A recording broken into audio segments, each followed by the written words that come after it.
Today, 21st April 2024, we are having a unique conversation with a unique person.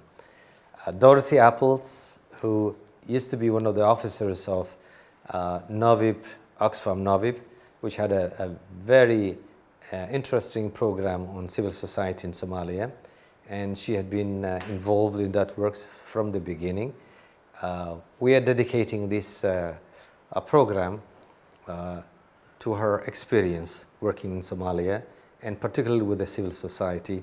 And we would like our youngsters to have an idea of how the Somali civil society have developed and how they used to engage with both the political sphere as well as engagement with the donors. Dorethe, I'm really very glad to reconnect with you. Welcome, please, to this program of Dhaxalreeb. Thank you, Bafo. Yeah, I'm also very glad that we reconnect, and as friends and also professionally.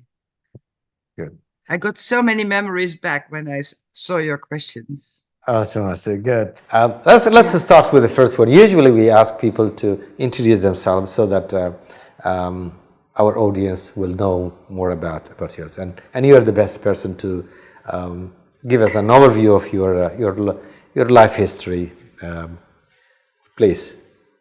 Well, I was born in a small village in Holland. I stayed there until I started studying. Then my life and my world became much larger. So I started doing practicals abroad. I went to Suriname. I started traveling.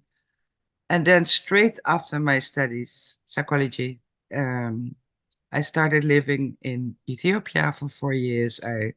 After that, I lived in Bolivia. After that, I lived in Pakistan. And then we moved back to the Netherlands, and I started working with Oxfam Novib, which means not being on the ground, but taking decisions from a distance.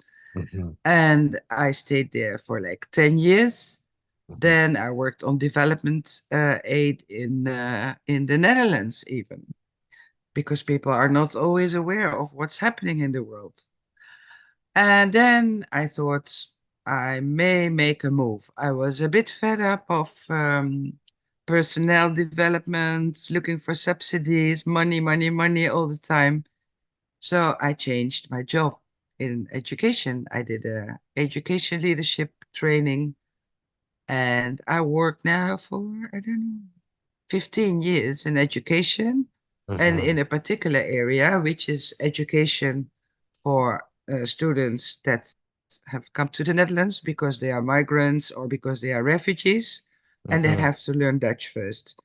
So I have been a team leader for the last 15 years doing that. And I just set up a new school because the waiting lists are so long. There are so many refugees coming to the Netherlands. And this is what I'm doing now. And I feel that the world has come to me instead of me jumping in a plane and going somewhere else. Oh, that's fantastic. Let's go back to the old days when you were fully involved in the Somali civil society. How did you start that work in Somalia? Actually, when I started working at Oxfam Novib, I was tasked with gender issues, of course, being a woman. Then the genocide in Rwanda happened, so I was thrown into that genocide. And then the gender issues were worldwide. Then I was focusing more on the Africa, Horn of Africa. And then I was invited by a woman called Hibak Osman to come to Somalia. And my first trip to Somalia, I will never forget. And then I was tasked. How was it? How was it? Just how was that first trip? That first trip was, I don't know. It was a kind of a nightmare and also a complete new world, because we had been traveling with, I don't know, so many guards from green line to green line, changing cars, And then, of course, you know, Hibak, she was very excited about all the positive news and that was happening in Somalia. And of course, and I had no idea. I had no idea. But at that time, I met a lot of good people that I still know and still I'm friends with. And we started building up a program slowly. Yeah. Mhm. So it was Oh, a big different world from everywhere where I had been and everything I had seen. so your first trip was exploratory, yeah? Just when you wanted to see the country and what can be done, what kind of programs will work here. I assume that was, or you had already in mind a program that you were coming there to. I had no idea. Of course, nobody is going to Somalia. I was the first white woman after Mhm, UNISOM that mhm, came to Somalia. So I don't know, by nature, people were very happy to see somebody like me. And they had a lot of questions. They were happy, they were concerned about the situation, of course. And then I think at the first trip, I also met Faiza. mhm. And Faiza Jama. Faiza Jama, Mm, and she became my closest colleague. I see. It takes two to tango. Mhm, And we started making an inventory of what is happening at the moment. mhm, What is there in terms of local NGOs, local initiatives, international NGOs, private sector? What are the themes that people are concerned about? And from mhm, there, we took steps to see, okay, now what can we do? But mhm, that took also time, of course, mhm, to get an mhm, overview over what is happening in the whole country, not only Mogadishu. mhm, mhm. Yeah, Uh, mhm. How did you choose to work on the civil society sector? well, actually, the civil society is a very broad concept, eh? Mhm, And um, there is a triangle model saying, okay, we have government, we have civil society, and we have the private sector. mhm, That is the triangle that we worked along. mhm, And we said we have to see if there is any collaboration, and if yes, how. And then when we made the inventory of who is doing what, it was, of course, a very vast area of interest that people have. And we picked a few important themes that are nationwide of importance. mhm, And nationwide means also including Somaliland, mhm, which is peace, which is human rights, which is education, which is environment. And we started thinking on funding some small NGOs just to plant seeds. And we were working on building up networks because the big issues are of interest to everybody in the nation. And there are also conditions for continuing to work for people. If there is no peace, if there is no environment, it is very difficult to work on your health center or on your university or building schools. So it is a picture with many layers that we made, and we invested also at all the layers. Yeah. mhm. Um, Give us an idea of the situation in the country at that time. How, what sort of environment you are supposed to operate? Yeah, Buffo, you know better than me. But uh, This is, it this was is war. it's very It important to see was, your perspective yeah, I know, so I that know. people get to know. Yeah. Yeah, there was a war. There Mhm, was a civil war. There were people that were very sincere, organizations very sincere in what they wanted to contribute. There were also organizations not sincere in what they wanted to contribute. So from we developed like principles, and one principle is like, okay, let's work beyond clan. mhm, Let's promote unity. inside the organizations and between the organizations. So I was given a lot of pictures that, okay, this organization is headed by Clan X, and some of the guards are Clan Y. So is that beyond clan? So we had a lot of discussions, but I promoted that thinking for like 10 years, and I think it made sense to people. And we provided then space for organizations to meet. For example, um, on environment, uh, we brought people from everywhere together with the idea that during the day we will talk about how to improve the environments and particularly management of the land. Mhm. And every night people were talking to each other because also for them it was an opportunity to meet each other and to bridge differences. Mhm. And that is what, when I was sleeping, everybody was still busy working on peace.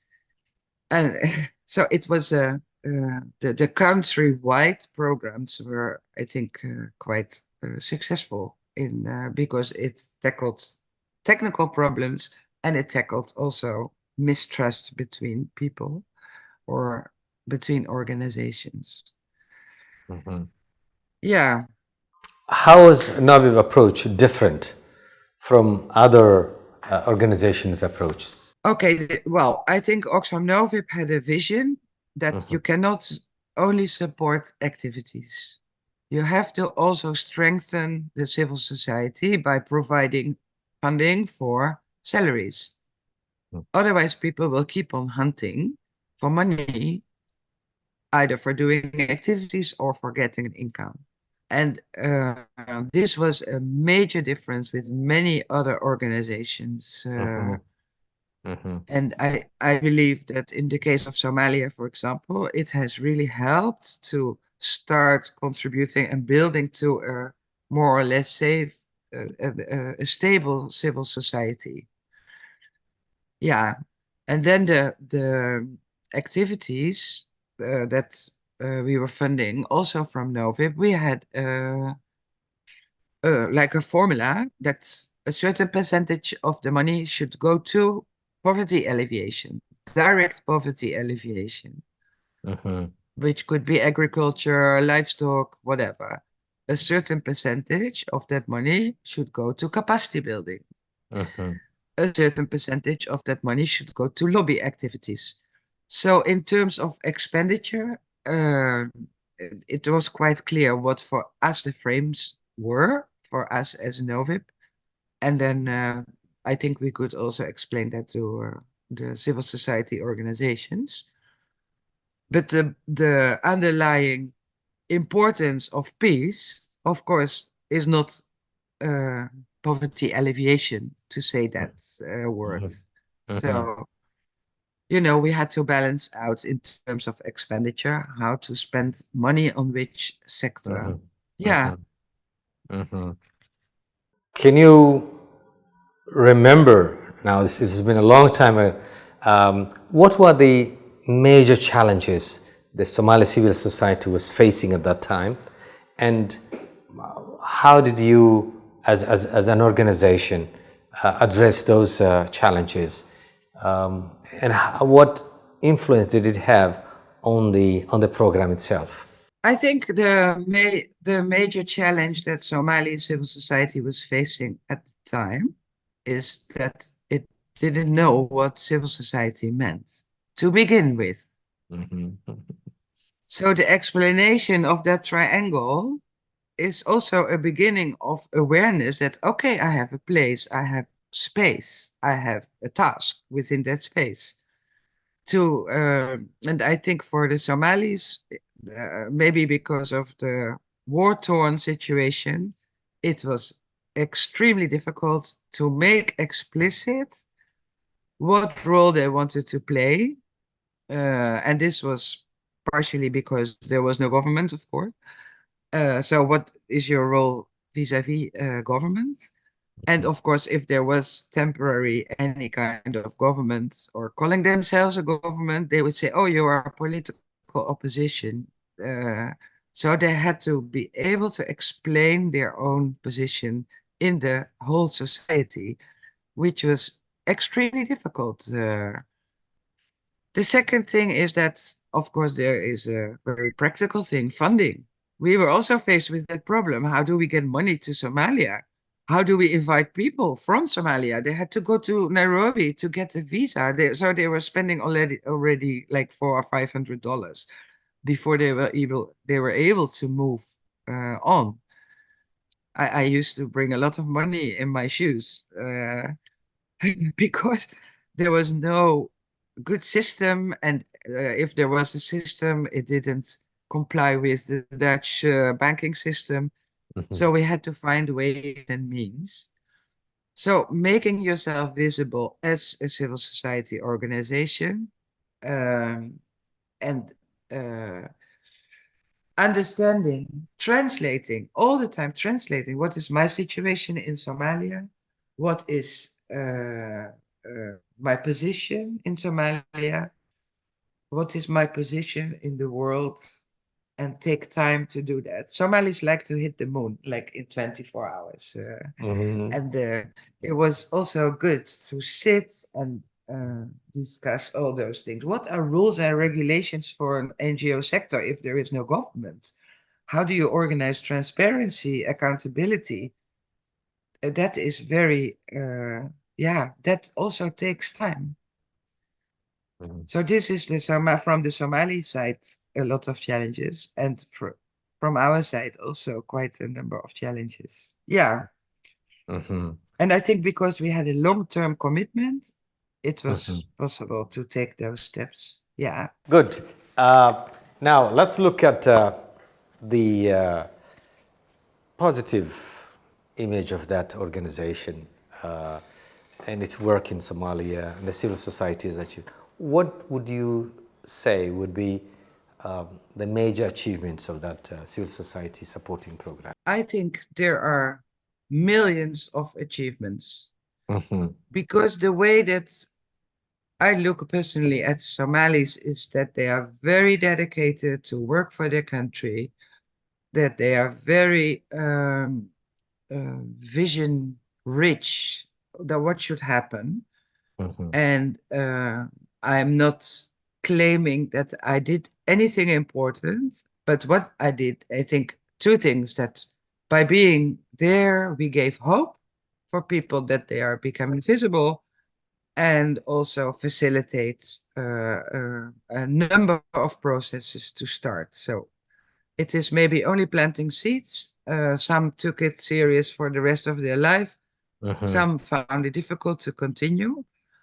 And there were a lot of highlights. For example, the Peace March of Hadrawi.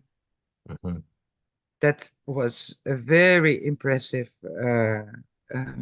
event in terms of how many million people stood up, wanted to listen to him, got inspired.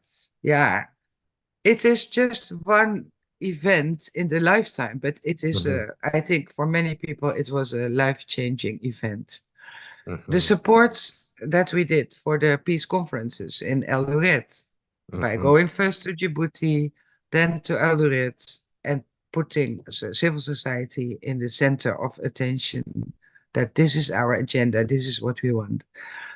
So I think also it gave visibility and it gave hope. And of course, still there is not a lot peace enough, but it was a momentum that people will always look back at okay, we were there and we followed our agenda.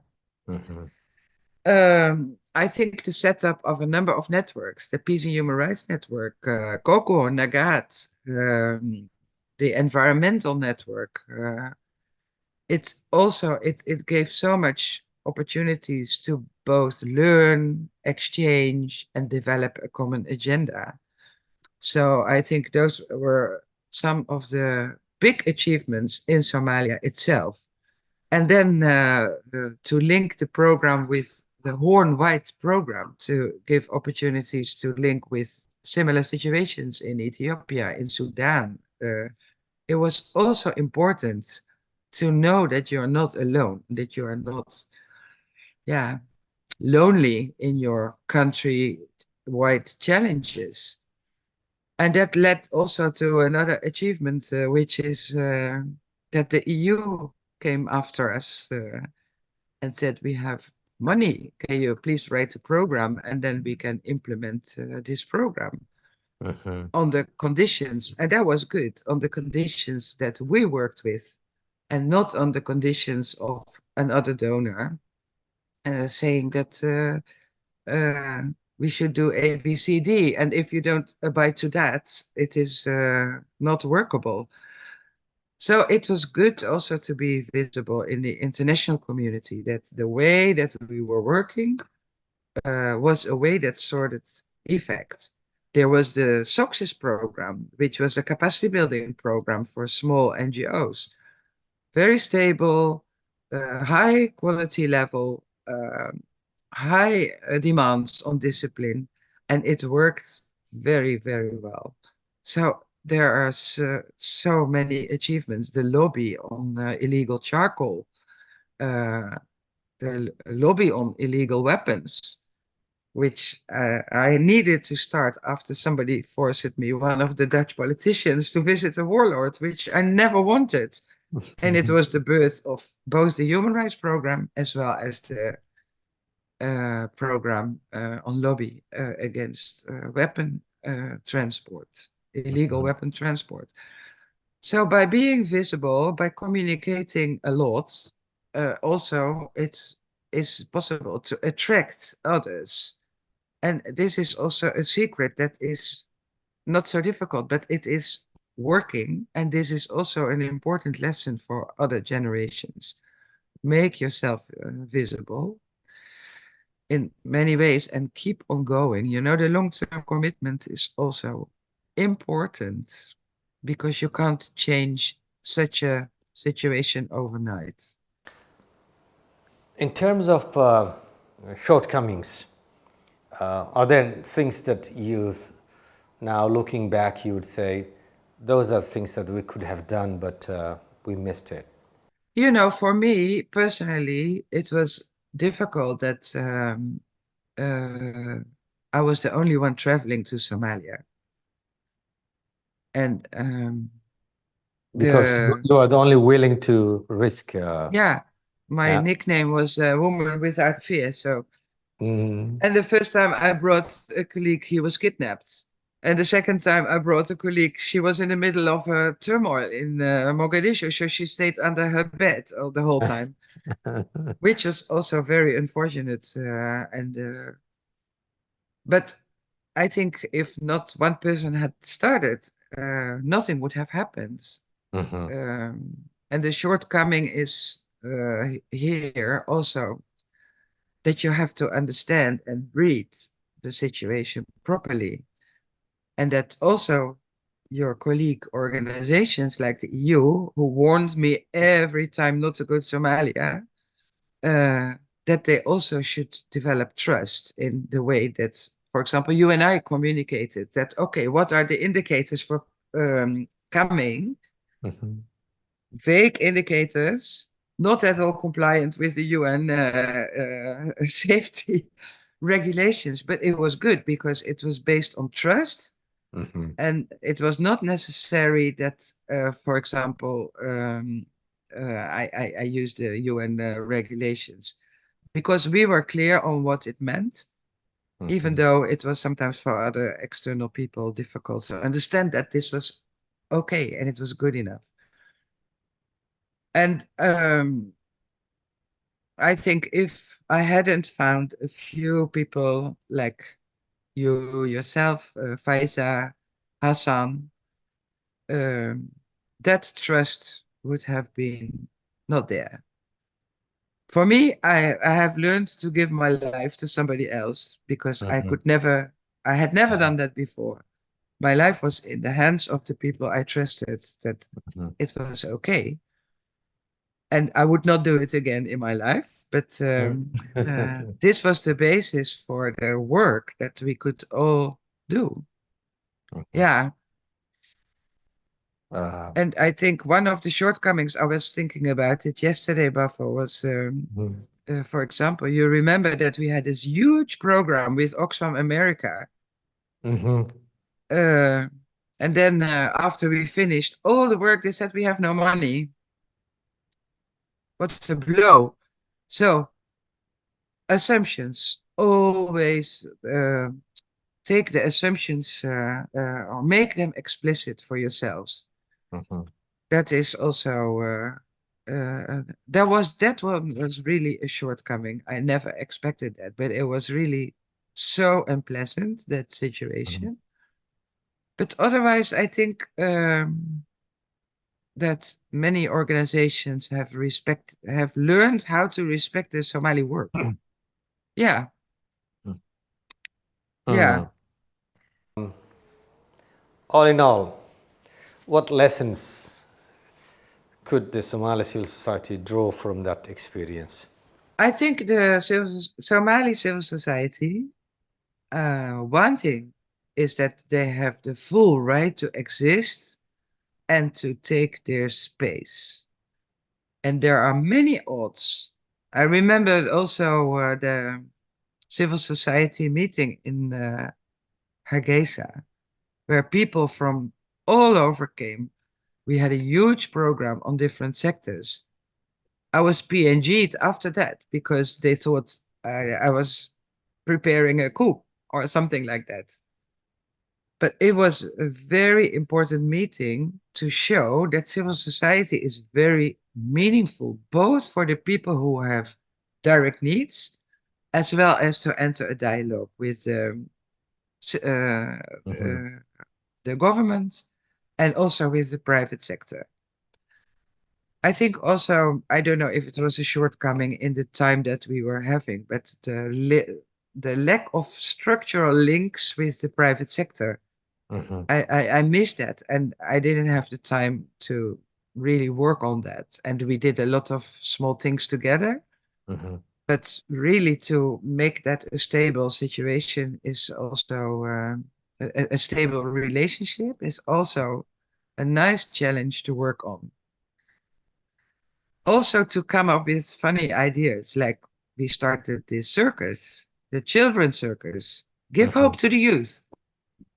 After telling one joke, they were a member of a circus and they started learning a lot of tricks, and it had messages, it had campaigning messages. And it attracted 10,000s of people. It was also amazing. Think the unusual way. I think that is also interesting. Somalis are also good at that, but believe in your own concept and take slow steps to make it work. Yeah, yeah. And a program like success, accountability, management helps to stabilize your organization. So it is important for the young people also to realize that it can happen. Yeah, it can happen all the time, whatever is the situation. But now you have to deal with Shabab. It's completely different. Now, based on the experience you had in Somalia and elsewhere, what advice would you give to the Somali civil society of today? There's a gap in between when you left and today, and maybe you're not updated, but generally civil society has got a role, and one of the big changes that we are noticing in Somalia is that in those days we didn't have a strong government. Today we have a government that is functioning, even though it has its own problems. And the link with the civil society is a very important issue.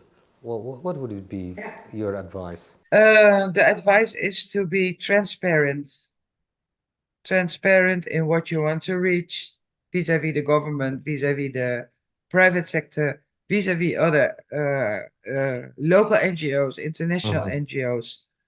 but also unions. I mean, there are so many actors in the field of civil society. Be transparent and make linkages with others, because nobody can work alone. I cannot make my own NGO. I can have 5 friends working with me, but I have to link up on the higher agendas with other people working in the same field. Not be jealous, but work together and develop a common agenda on what do we want to achieve really at a higher level. And how do we make ourselves visible as a collective? Good. I think we've come to the end of our program, and we would like to close with your remarks on. You have seen now what Dhaxalreeb does in terms of the documents that we have shared with you, and the concept of knowledge transfer, linking between generations, among generations. What do you think about this work of Dhaxalreeb? Well, I think it is a very important work to give people hope that they are leaders for the future. And also to pick and choose from the lessons from the past, that what is good for me, what works for me, what works for my organization, what works in terms of linking and making myself visible.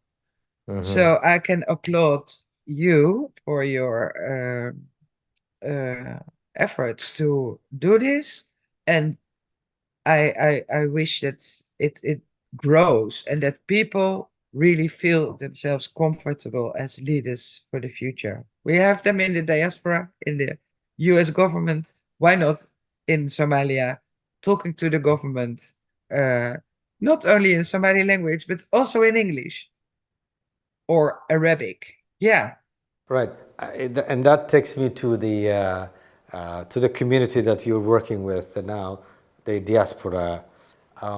How do you think we can make link with that community, and how beneficial would a program like this be to the needs of those youngsters that you deal with every day? I would take it as an organic process. If your organization is visible, people have to attract themselves to be a member of this organization. Because life here, the parameters of life here in other countries are very different. So unless it is the initiative of some of the diaspora people to connect to Somalia, the other way around is maybe not so interesting. Interesting. Good. Dorethe, it was really a pleasure seeing you again and chatting with you. I hope that this program will highlight to our youngsters the situations that we were operating in the civil society in those early days. Yeah. And thank you very much. Thank you, Bafo, for the opportunity. Have a good day.